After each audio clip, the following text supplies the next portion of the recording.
ఓం సమర్థ సద్గురు శ్రీ సాయినాథాయ నమః. అందరికీ నమస్కారం. శ్రీ సాయి లీలామృతం అధ్యాయం 5 సర్వజ్ఞుడు పార్ట్ 1 పూర్తిగా తెలుసుకుందామా? శ్రీ సాయి పిచ్చి పకీరులా కనిపించిన వారి దివ్య లీలలెన్నో ఆకాశంలో నక్షత్రాలలా, సముద్ర తీరాన ఇసుక రేణువులాల, మనసులో పుట్టే ఆలోచనలాల భక్తులను క్షణము అనుభవమవుతూ వారి హృదయములను పులకింపజేస్తుండేవి. అవి ఆయన ప్రయత్నంతో ప్రదర్శించినవిగాక పువ్వులకు పరిమళంలాగా, ఆకాశంలోని సంధ్యారాగంలాగా ఎంతో సహజంగాను సందర్భోచితంగాను ఉండేవి. వజ్రాల హారంలో, బంగారు తీగల, పూలమాలలలోనూ దారంలా ఈ లీలన్నిటినీ శ్రీ సాయినాథుని సర్వజ్ఞతం అడుగడుగు తొంగి చూస్తూ ఉంటుంది. దానిని గుర్తుంచి కోగలరు. ఎవరిని ఏమీ అడగనక్కర్లేదు. సాయిబాబా ఒకరోజు నాగ్పూర్లో ఉన్న మహనీయుడు తాజుద్దీన్ బాబా గురించి మాట్లాడుతూ సట్కాతో పక్కనున్న నీటి కుండను పదే పదే తట్టారు. కారణం అడిగితే తాజుద్దీన్ కుటీరం అంటుకుంటే అర్పుతున్నాను అన్నారు.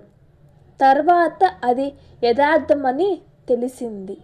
మరొక రోజు లిండీకి వెళ్ళి సమయమైన బాబా మసీదులో గోడ పక్కనే నేల మీద పడుకున్నారు. కారణం అడిగితే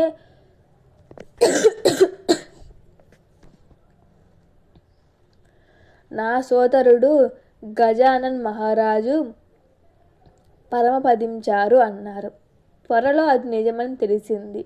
నాటి శృంగేరి శంకరాచార్య స్వామి చేత సాక్షాత్తు దత్తాత్రేయ స్వరూపమని కీర్తించబడిన శ్రీ వాసుదేవానంద సరస్వతి స్వామి రాజమండ్రిలో విడిది చేశారు. నాందేడ్ నుండి పుండలీకరావు వారిని దర్శించాక తాను శ్రీ సాయిని కూడా దర్శిస్తుంటానని చెప్పాడు. ఆ స్వామి ఎంతో సంతోషించి, సన్యాసులమైన మేము ఎవరికి నమస్కరించము, కానీ శ్రీ సాయి విషయం వేరు. ఈ కొబ్బరికాయ మా తరపున వారికి సమర్పించి ఈ తమ్ముణ్ణి ఎప్పుడు ప్రేమగా గుర్తుంచుకోమని చెప్పు అని అతడికి ఒక కొబ్బరికాయ ఇచ్చారు.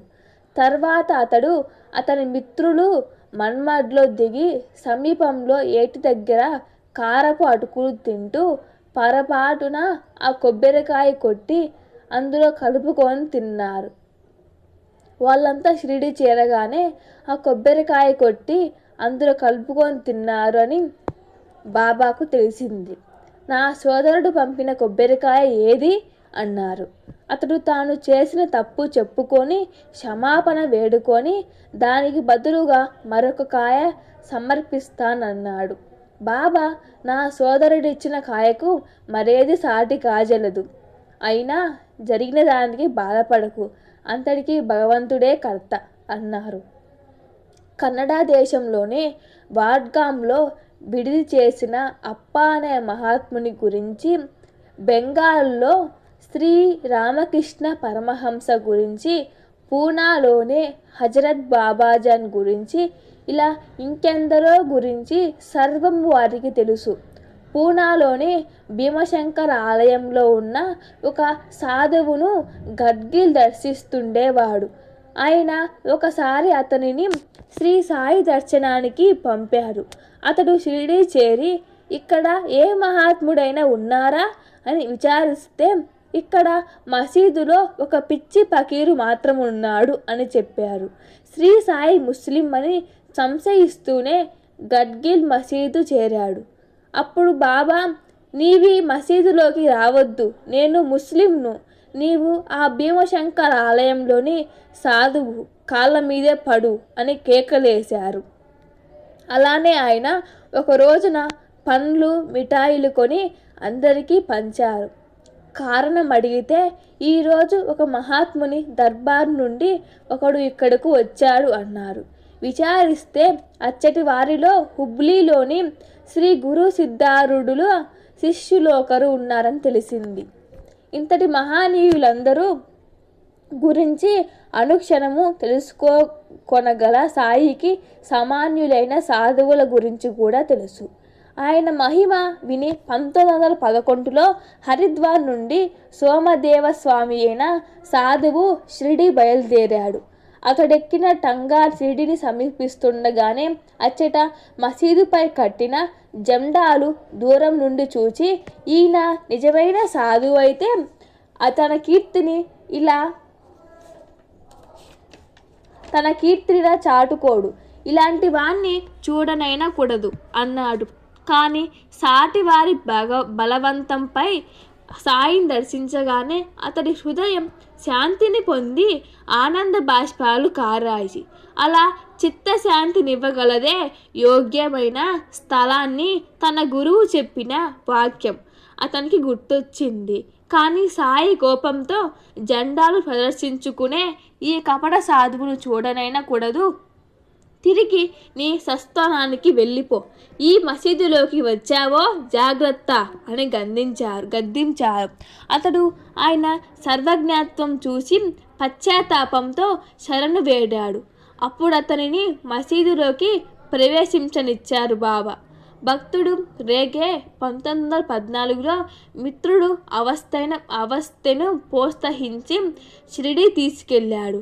దారిలో ఒక స్టేషన్ సైనాధికారి రైలులోని ప్రయాణికులను దింపి సైనికులను ఎక్కిస్తున్నాడు. కానీ చిత్రంగా అతను వీరిద్దరిని తిరిగి రైలు ఎక్కించాడు.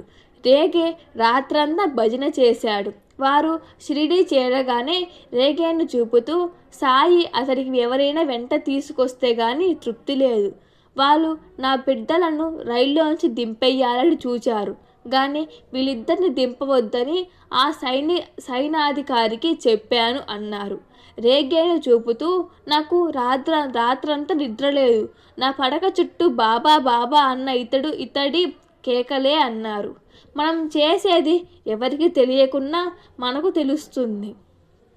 అలా మనలో అన్నీ తెలుసుకునేది సాయి. ఒకసారి శ్రీమతి కన్కి ద్రాక్ష పండ్లు సమర్పిస్తూ బాబా ఎంత ప్రీతితో తీసుకున్నారు. కానీ వెంటనే అందులోంచి కుళ్ళిన పండు మాత్రమే తీసుకొని మిగిలినవి తిరిగి ఇచ్చి ఇవి నీ బిడ్డలకు ఇచ్చుకో అన్నారు.